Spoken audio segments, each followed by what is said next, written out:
Bienvenue dans cette vidéo en voix off où nous allons parler des films milliardaires. Mais qu'est-ce qu'un film milliardaire? Eh bien tout simplement c'est un film qui a rapporté 1 milliard de dollars au box-office mondial. Mais attention, n'oublions pas que les studios ne récupèrent pas la totalité du box-office. Les salles de cinéma et les impôts récupèrent environ la moitié du butin. Les distributeurs prennent également une petite part du gâteau, le réalisateur, les scénaristes des acteurs peuvent récupérer un petit bout, et une fois que tous les frais ont été déduits, s'il reste quelque chose, les investisseurs se partagent le reste. Donc il est peu probable que les films dont nous allons parler aujourd'hui aient rapporté 1 milliard à son studio, mais normalement ils sont tous rentables. Aujourd'hui on va faire des petites statistiques sur ces films. Qui les a fait? Combien ont-ils coûté? Où sont-ils tournés? Mais d'abord regardons le classement des films milliardaires. Actuellement il y en a 36, je vous retrouve après la séance diapo.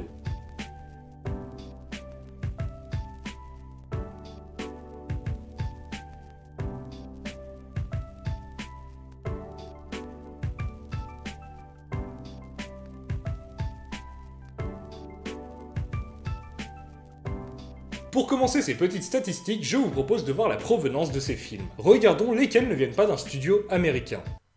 Alors donc là, soit le monteur a oublié d'afficher les affiches, soit tous les films milliardaires sont américains. Intéressons-nous justement aux studios hollywoodiens. Quels sont ceux qui ont produit le plus de films milliardaires? Je précise qu'ici, je vais parler de groupes de studios, et je ne m'intéresse pas aux distributeurs. Par exemple, si le premier film Captain America avait été milliardaire, je l'aurais comptabilisé comme un film Disney. Car bien que Paramount l'a distribué, la totalité du budget et des décisions artistiques viennent de Marvel Studios, qui à l'époque était déjà une filiale de Disney. DreamWorks n'a qu'un seul film, et il s'agit d'une collaboration avec Paramount, qui lui en a 3, dont 2 collaborations. Pour le cas de Titanic, il ne faut pas oublier qu'à l'époque, c'était le plus gros budget de toute l'histoire du cinéma, ce qui a obligé 2 studios à s'associer pour le financer. Ce film est donc également un film Fox, qui a 2 films milliardaires à son actif. A noter que Star Wars épisode 1 est également milliardaire, mais la Fox n'est que le distributeur du film. C'est à 100% un film Lucasfilm, on peut donc dire que c'est un film indépendant, et c'est d'ailleurs le seul film milliardaire du studio de George Lucas avant qu'il ait été racheté par Disney. Pour Sony, il n'y a également qu'un film, et ce film est fait en partenariat avec le studio propriétaire de la licence James Bond, MGM, dont l'autre film milliardaire est également une collaboration avec New Line Cinema. Passons donc logiquement au groupe Warner. En effet, depuis 2008, New Line Cinema est une filiale de Warner Bros Pictures, et depuis la fin des années 90, les 2 studios étaient déjà dans le même groupe. Le groupe cumule donc 5 films milliardaires. On passe maintenant au très gros morceau avec Universal qui compte 7 films milliardaires, mais le champion incontestable c'est le groupe Disney avec 18 films. 2 pour Disney Animation, 3 pour Pixar, 4 pour Walt Disney Pictures Live Action, 3 pour Lucasfilm et 6 de Marvel Studios. A noter que le MCU tout seul représente 16,7% des films milliardaires. Maintenant qu'on a parlé des studios, parlons des réalisateurs. Peu de réalisateurs ont réussi à réaliser plus d'un film milliardaire. Regardons les réalisateurs qui ont réussi à en diriger 2. Nous avons James Cameron, les frères Russo, Josh Whedon, le duo Pierre Coffin et Kyle Balda, Michael Bay, Peter Jackson et Christopher Nolan. On notera que dans cette liste, hormis les Russo, Coffin, Balda et Whedon, on est sur des réalisateurs stars. Et Josh Whedon était, avant Avengers, une star pour ses séries. Et à l'heure actuelle, aucun réalisateur n'a dirigé plus de 2 films milliardaires. Mais à mon avis, l'année prochaine, les Russo seront les premiers à en faire un 3e. Maintenant, on peut se demander s'il y a beaucoup de films milliardaires qui ne sont pas réalistes. Regardons donc les films qui, à ma connaissance, ne contiennent pas de science-fiction, fantastique et autres éléments non réalistes. Il y en a donc 7 sur 36 et je suis quand même assez gentil parce que les poissons qui parlent, les véhicules et gadgets de Batman et les voitures parachutées,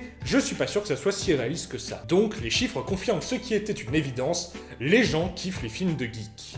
Maintenant parlons de 3D. Voici les films milliardaires qui n'ont pas eu le droit à une sortie en 3D. Il y en a vraiment très peu et c'est pas étonnant, puisque les places de cinéma en 3D coûtent plus cher, et donc un film en 2D qui atteint le milliard, c'est assez exceptionnel. C'est également pour ça que la quasi-totalité des films milliardaires sont sortis après le début de la vague de 3D actuelle lancée par Avatar. Maintenant, regardons les films qui sont sortis en 3D dans la plupart des pays du monde, mais pas aux États-Unis. Et alors, pourquoi Universal a pris cette décision? Je n'en sais absolument rien. Enfin, regardons les films milliardaires qui sont arrivés à leur box-office final grâce à une ressortie en 3D des années plus tard. Il faut noter que Titanic avait quand même réussi à atteindre le milliard au cours de sa première exploitation en salle. C'est d'ailleurs le tout premier film qui a atteint le milliard. Donc la 3D, logiquement, ça favorise le passage du milliard au box-office. Intéressons-nous maintenant à la durée de ces films. Je précise que je m'intéresse à la durée du film lors de sa sortie en salle. Commençons par les films de moins d'1 heure et demie. Il n'y en a qu'un, donc il faut croire que les films courts ne sont pas ceux qui marchent le mieux. Passons maintenant aux films qui durent entre 1h30 et 1h45. Et maintenant, ceux qui durent entre 1h45 et 2h, ils commencent à en avoir un petit peu plus.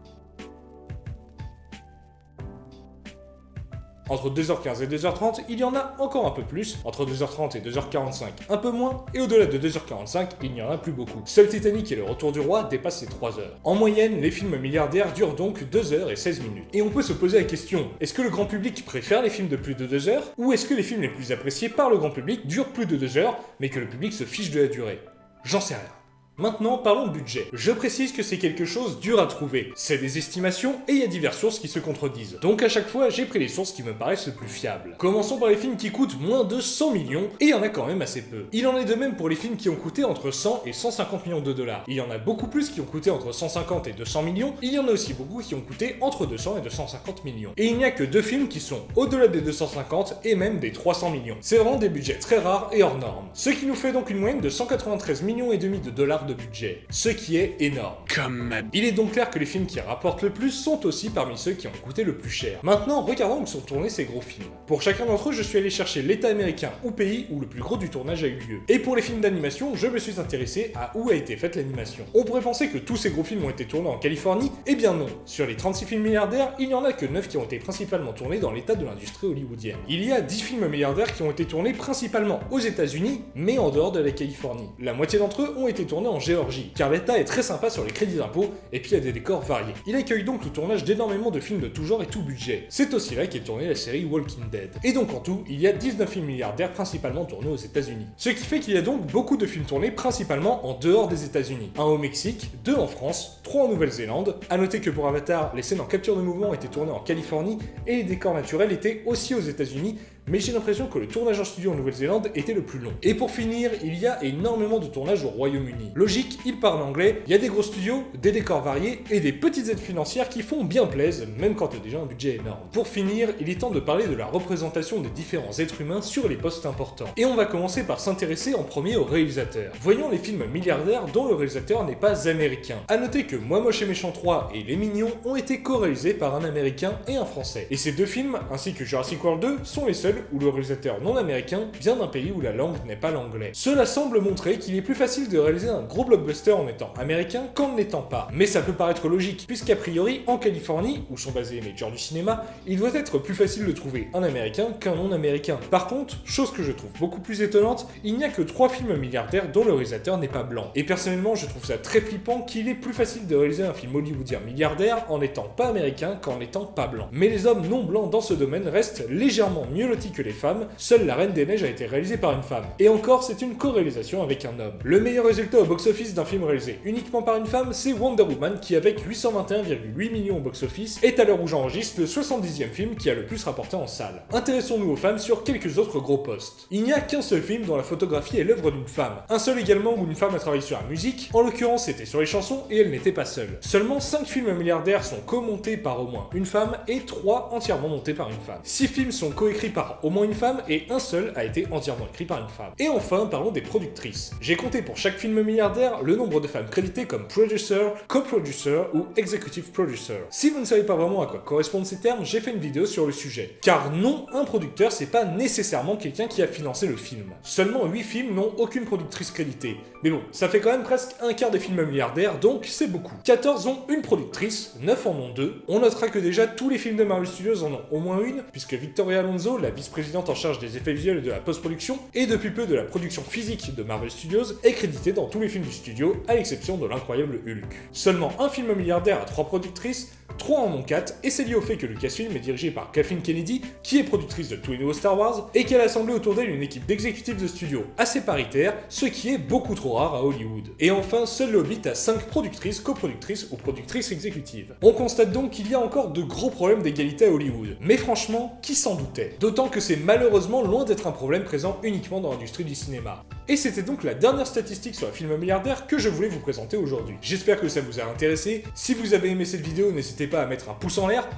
Enfin, je veux dire, cliquez sur le bouton avec un pouce en l'air. Vous pouvez mettre vos pouces en l'air, mais franchement, je vois pas tellement intérêt. Vous pouvez aussi partager cette vidéo et vous abonner à la chaîne et mettre la petite cloche. Pareil, pas besoin d'aller chercher une vraie cloche. Si vous avez des idées d'autres petites statistiques du genre qui vous intéresseraient, vous pouvez les donner dans les commentaires et peut-être que je ferai un jour un deuxième épisode. On se retrouve d'ici un mois pour le nouvel épisode de l'histoire du Marvel Cinematic Universe. Oui, je sais, ça fait très longtemps qu'il n'y a pas eu d'épisode. Et dans cette vidéo, on parlera des coulisses d'Iron Man 2. Et sur ce, bisous.